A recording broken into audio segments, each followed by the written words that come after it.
ನಮಸ್ಕಾರ ಸ್ನೇಹಿತರೆ, ನಾನು ನಿಮ್ಮ ಹರೀಶ್. ಸಿಲಿಕಾನ್ ಸಿಟಿ ಬೆಂಗಳೂರಿನ ಟ್ರಾಫಿಕ್ ಸಮಸ್ಯೆ ನಿವಾರಣೆ ಮತ್ತು ರಾಜ್ಯದ ಮೂಲಸೌಕರ್ಯ ಅಭಿವೃದ್ಧಿಗೆ ಸಂಬಂಧಿಸಿದಂತೆ ಒಂದು ದೊಡ್ಡ ಅಪ್ಡೇಟ್ ಇಲ್ಲಿದೆ. ನವದೆಹಲಿಯಲ್ಲಿ ನಡೆದ ಕರ್ನಾಟಕದ ಸಂಸತ್ ಸದಸ್ಯರ ಮಹತ್ವದ ಸಭೆಯಲ್ಲಿ ಸ್ಯಾಟಲೈಟ್ ಟೌನ್ ರಿಂಗ್ ರಸ್ತೆ STRR ಸೇರಿದಂತೆ ಕೇಂದ್ರ ಸರ್ಕಾರದ ಅನುಮೋದನೆಗಾಗಿ ಬಾಕಿ ಇರುವ ಒಟ್ಟು 13 ಪ್ರಮುಖ ಯೋಜನೆಗಳ ಕುರಿತು ಗಂಭೀರ ಚರ್ಚೆ ನಡೆಸಲಾಗಿದೆ.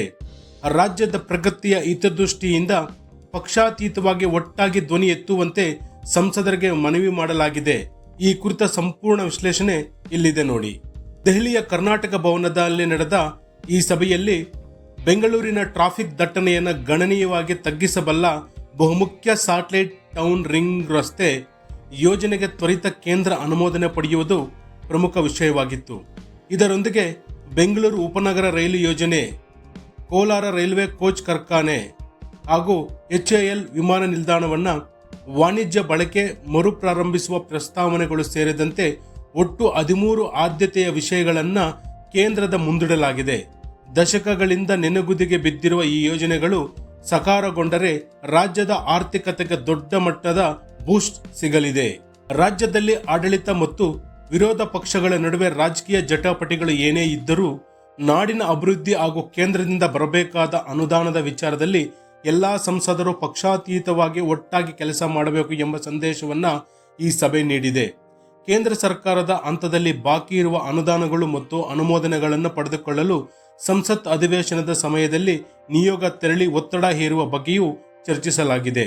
ಕೇಂದ್ರ ಸಚಿವಾಲಯಗಳಲ್ಲಿ ಕಡತಗಳು ವಿಳಂಬವಾಗುವುದನ್ನು ತಪ್ಪಿಸಲು ಹಾಗೂ ನಿರಂತರ ಫಾಲೋ ಅಪ್ ಮಾಡಲು ನವದೆಹಲಿಯ ಕರ್ನಾಟಕ ಭವನದಲ್ಲಿ ಪ್ರತ್ಯೇಕ ರೆಸಿಡೆಂಟ್ ಕಮಿಷನರ್ ನೇತೃತ್ವದಲ್ಲಿ ವಿಶೇಷ ಯೋಜನಾ ಮೇಲ್ವಿಚಾರಣಾ ತಂಡವನ್ನು ರಚಿಸುವುದಾಗಿ ಪ್ರಕಟಿಸಲಾಗಿದೆ. ದೆಹಲಿಯಲ್ಲಿ ಕೇಂದ್ರ ಸರ್ಕಾರದ ಜೊತೆ ನಿರಂತರ ಸಂಪರ್ಕದಲ್ಲಿರಲು ಈ ಹೊಸ ವ್ಯವಸ್ಥೆ ಬಹಳ ಸಹಕಾರಿಯಾಗಲಿದೆ ಎಂಬ ನಿರೀಕ್ಷೆ ಇದೆ. ಕೇವಲ ಘೋಷಣೆಗಳಿಗೆ ಸೀಮಿತವಾಗದೆ ಈ 13 ಪ್ರಮುಖ ಪ್ರಸ್ತಾವನೆಗಳಿಗೆ ಕೇಂದ್ರದಿಂದ ಎಷ್ಟು ಬೇಗ ಅನುಮೋದನೆ ದೊರೆಯಲಿದೆ ಎಂಬುದನ್ನು ಕಾದು ನೋಡಬೇಕಾಗಿದೆ. ಬೆಂಗಳೂರು ಮತ್ತು ಕರ್ನಾಟಕದ ಮೂಲಸೌಕರ್ಯ ಅಭಿವೃದ್ಧಿಗೆ ಈ ಯೋಜನೆಗಳು ಕಣ್ಣಿದ್ದಂತೆ. ಆ ಯೋಜನೆಗಳು ಯಾವುವು ಅಂತ ನೋಡೋದಾದರೆ, ಕರ್ನಾಟಕದ ಮುಖ್ಯಮಂತ್ರಿಗಳಾಗಿರುವಂಥ DK ಶಿವಕುಮಾರ್ ಅವರು ದೆಹಲಿಯಲ್ಲಿ ಕರ್ನಾಟಕದ ಸಂಸತ್ ಸದಸ್ಯರೊಂದಿಗೆ ನಡೆಸಿದ ಸಭೆಯಲ್ಲಿ ಕೇಂದ್ರ ಸರ್ಕಾರದ ಅನುಮೋದನೆಗಾಗಿ ಮಂಡಿಸಲಾದ ಪ್ರಮುಖ 13 ಯೋಜನೆಗಳು ಮತ್ತು ಪ್ರಸ್ತಾವನೆಗಳ ವಿವರಗಳು ಇಲ್ಲಿವೆ ನೋಡಿ. ಬೆಂಗಳೂರು ಸ್ಯಾಟಲೈಟ್ ಟೌನ್ ರಿಂಗ್ ರಸ್ತೆ STRR ನಗರದ ಸಂಚಾರ ದಟ್ಟಣೆ ಕಡಿಮೆ ಮಾಡಲು ಉಪನಗರಗಳನ್ನು ಸಂಪರ್ಕಿಸುವ ರಸ್ತೆ ಯೋಜನೆ. ಬೆಂಗಳೂರು ಉಪನಗರ ರೈಲು ಯೋಜನೆ BSRP ಬೆಂಗಳೂರು ರೈಲು ಸಂಚಾರವನ್ನು ಸುಧಾರಿಸಲು 153 ಕೋಚ್ಗಳ ಖರೀದಿಗೆ ಒಳಗೊಂಡಿರುವ 23,343 ಕೋಟಿ ವೆಚ್ಚದ ಯೋಜನೆ. ಬೆಂಗಳೂರು ಮುಂಬೈ ಹೈಸ್ಪೀಡ್ ರೈಲು ಕಾರಿಡಾರ್ 2 ಪ್ರಮುಖ ಮಹಾನಗರಗಳನ್ನು ಸಂಪರ್ಕಿಸುವ ಹೈಸ್ಪೀಡ್ ರೈಲು ಮಾರ್ಗ ಪ್ರಸ್ತಾವನೆ. HAL ವಿಮಾನ ನಿಲ್ದಾಣ ಮರುಪ್ರಾರಂಭ, ವಾಣಿಜ್ಯ ಬಳಕೆಗಾಗಿ ಬೆಂಗಳೂರಿನ HAL ವಿಮಾನ ನಿಲ್ದಾಣವನ್ನು ಪುನಃ ಆರಂಭಿಸುವುದು.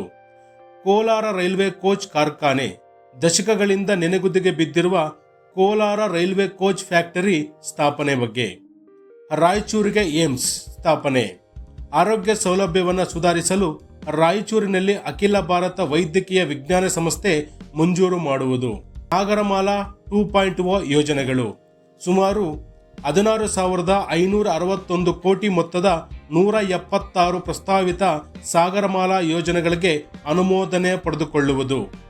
ರಕ್ಷಣಾ ಇಲಾಖೆ ಭೂಮಿ ಹಸ್ತಾಂತರ, ಬೆಂಗಳೂರಿನಲ್ಲಿ 40 ಎಕರೆ ಹಾಗೂ ಬೆಳಗಾವಿಯಲ್ಲಿ 668 ಎಕರೆ ರಕ್ಷಣಾ ಇಲಾಖೆಯ ಭೂಮಿಯನ್ನು ರಾಜ್ಯ ಸರ್ಕಾರದ ಅಭಿವೃದ್ಧಿ ಕಾರ್ಯಗಳಿಗೆ ಪಡೆದುಕೊಳ್ಳುವುದು. ಕುದುರೆಮುಖ ರಾಷ್ಟ್ರೀಯ ಉದ್ಯಾನವನ ಪುನರ್ವಸತಿ, ಕುದುರೆಮುಖ ರಾಷ್ಟ್ರೀಯ ಉದ್ಯಾನವನದಿಂದ ಸ್ಥಳಾಂತರಿಸಲಾಗುವ ಕುಟುಂಬಗಳ ಪುನರ್ವಸತಿಗಾಗಿ ಕ್ಯಾಂಪಾ ನಿಧಿಯಿಂದ 300 ಕೋಟಿ ಬಿಡುಗಡೆ. ಪೊಲೀಸ್ ಪಡೆ ಆಧುನೀಕರಣ, ರಾಜ್ಯದ ಪೊಲೀಸ್ ಇಲಾಖೆಯನ್ನು ತಂತ್ರಜ್ಞಾನ ಮತ್ತು ಮೂಲ ಸೌಕರ್ಯಗಳ ದೃಷ್ಟಿಯಿಂದ ಆಧುನಿಕೀಕರಿಸಲು ಕೇಂದ್ರದ ನೆರವು. 15ನೇ ಹಣಕಾಸು ಯೋಜನೆ ಅನುದಾನ ಬಿಡುಗಡೆ. ಪಂಚಾಯತ್ಗಳ ಅಭಿವೃದ್ಧಿಗಾಗಿ 2025-26ನೇ ಸಾಲಿಗೆ 15ನೇ ಹಣಕಾಸು ಆಯೋಗದಿಂದ ಘೋಷಿಸಲಾದ 2186.20 ಕೋಟಿ ಅನುದಾನವನ್ನು ಪಡೆಯುವುದು. ತೆಂಗು ಮತ್ತು ಅಡಿಕೆ ಬೆಳೆಗಳ ಕೀಟಬಾಧೆ ನಿಯಂತ್ರಣಕ್ಕೆ ಆರ್ಥಿಕ ನೆರವು.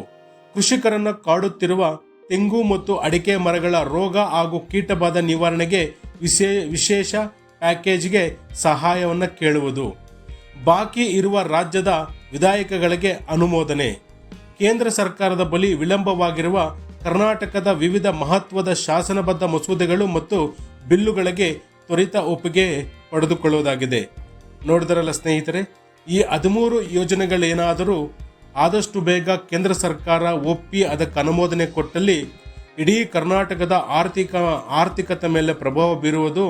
ಜೊತೆಗೆ ಈಗ ಬೆಂಗಳೂರಿನ ಟ್ರಾಫಿಕ್ ಸಮಸ್ಯೆಗೆ ಸಂಬಂಧಪಟ್ಟಂತೆ ಆದಷ್ಟು ಬೇಗ ಅದರಿಂದ ಮುಕ್ತಿ ಪಡೆಯುವಂಥದ್ದು ಈ ಎಲ್ಲ 13 ಯೋಜನೆಗಳಾಗಿದೆ. ಏಕೆಂತಂದರೆ ಇಲ್ಲಿ ರೈತರಿಂದ ಹಿಡಿದು ರೈಲಿಂದ ಹಿಡಿದು ಕೆಲಸಗಳಿಂದ ಹಿಡಿದು ಪೊಲೀಸ್ ಇಲಾಖೆಯಿಂದ ಹಿಡಿದು ಪ್ರತಿಯೊಂದು ಇಲಾಖೆಗಳಿಗೂ ಸಹ ಅದರದೇ ಆದಂಥ ಅನುದಾನ ಮತ್ತು ಅದರ ಪ್ರಗತಿ ಪರಿಶೀಲನೆ ಅದು ಬಾಕಿ ಇರೋದರಿಂದ ಎಲ್ಲೋ ಒಂದು ಕಡೆ ಕರ್ನಾಟಕದ ಆರ್ಥಿಕತೆಗೆ ಅಥವಾ ಏಳಿಗೆಗೆ ಎಲ್ಲೋ ಒಂದು ಕಡೆ ಅದೊಂದು ಸಮಸ್ಯೆಯಾಗಿ ಪರಿಣಮಿಸಿದೆ. ಆದ್ದರಿಂದ ದೆಹಲಿಯಲ್ಲಿ ನಡೆದ ಎಲ್ಲಾ ಪಕ್ಷಗಳ ಸಂಸತ್ ಸದಸ್ಯರ ಅವರು ಡಿ ಕೆ ಶಿವಕುಮಾರ್ ನೇತೃತ್ವದಲ್ಲಿ ಸಭೆಯನ್ನ ಮಾಡಿ ತಾವೆಲ್ಲ ಕೂಡ ಕರ್ನಾಟಕದ ಅಭಿವೃದ್ಧಿಗೆ ತಾವೆಲ್ಲ ಕೈ ಜೋಡಿಸಬೇಕಂತೇಳಿ ಮನವಿ ಮಾಡಿದಾಗ ಎಲ್ಲರೂ ಕೂಡ ಇದನ್ನು ಒಪ್ಪಿರುವಂಥದ್ದು ಸಂತಸ ತಂದಿದೆ. ಬಹುಶಃ ಎಲ್ಲಾ ಸಂಸದರು ಇದೇ ಮೊದಲ ಬಾರಿಗೆ ರಾಜ್ಯದ ಹಿತದೃಷ್ಟಿಯಿಂದ ರಾಜಕೀಯವನ್ನು ಮರೆತು ಒಂದುಗೂಡಿರೋದು ಕೂಡ ಇದು ಒಳ್ಳೆಯ ಬೆಳವಣಿಗೆ ಆಗಿದೆ. ಹಾಗಾಗಿ ಈಗ ಕರ್ನಾಟಕದಿಂದ ಏನು ಬಾಕಿ ಮತ್ತೆ ಆ ಯೋಜನೆಗಳಿಗೆ ಅನುದಾನದಿಂದ ಮತ್ತೆ ಆ ಬಿಲ್ಗಳಿಗೆ ಸಹಿ ಹಾಕೋದಂಥದ್ದು ಏನಿದೆ ಅದೆಲ್ಲ ಕೂಡ ಆದಷ್ಟು ಬೇಗ ಆಗಿ ಕರ್ನಾಟಕ ಇನ್ನೊಂದಷ್ಟು ಅಭಿವೃದ್ಧಿಗೆ ಕೇಂದ್ರ ಸರ್ಕಾರ ಕೂಡ ಸಹಕಾರ ನೀಡಬೇಕು ಅನ್ನುವಂಥದ್ದು ಇವತ್ತು ಮುಖ್ಯಮಂತ್ರಿಗಳು ನಡೆಸಿರುವಂಥ ಸಭೆ ಇದಾಗಿದೆ.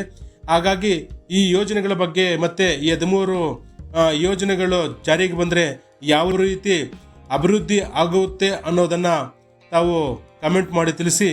ಇದು ಇವತ್ತಿನ ವಿಡಿಯೋ ಸ್ನೇಹಿತರೆ. ವಿಡಿಯೋ ಇಷ್ಟ ಆಗಿದ್ರೆ ಮತ್ತೆ ಮುಖ್ಯಮಂತ್ರಿಗಳು ಸಂಸದರೊಂದಿಗೆ ಕೈ ಜೋಡಿಸಲಿಕ್ಕೆ ಮನವಿ ಮಾಡಿರುವಂತಹ ಬೆಳವಣಿಗೆ ಬಗ್ಗೆ ತಮಗೇನು ಅನಿಸುತ್ತೆ ಅನ್ನೋದನ್ನ ಕಮೆಂಟ್ ಮಾಡಿ ತಿಳಿಸಿ. ಇಷ್ಟೊತ್ತು ವಿಡಿಯೋ ನೋಡಿದ್ದಕ್ಕಾಗಿ ಧನ್ಯವಾದಗಳು.